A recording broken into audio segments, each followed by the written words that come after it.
我是纳米，烹饪老师。油条大家都爱吃，万一吃剩变软了也不怕。用今天我教大家的方法做一个三鲜浇头，配着老油条吃，老嗲的。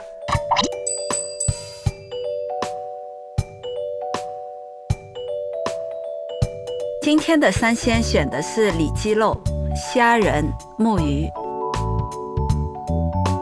切好的里脊肉片和虾仁用盐、白胡椒粉、料酒、干淀粉抓匀，上一下姜。木鱼切麦穗花刀，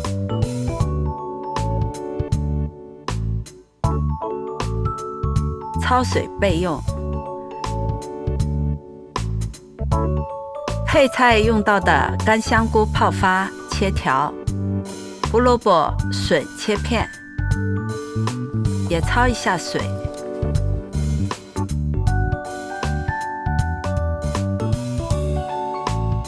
接着热锅冷油，放姜、葱末稍微煸一下。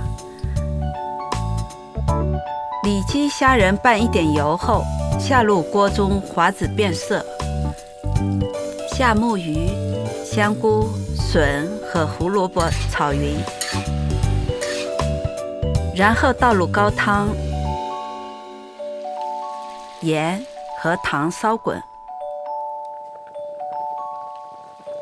下入青豆，最后勾个杨柳芡，不能太稀也不能太厚，要一半裹原料，一半留在盘子里，最后加一点猪油提亮增香就可以了。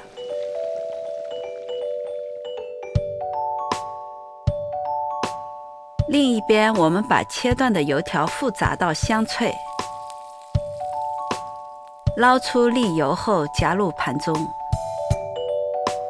再把煮好滚烫的三鲜浇头浇到老油条上，趁热吃，又鲜又酥。除了老油条，这个浇头也可以拿来配锅巴、馓子、两面黄，都很好吃。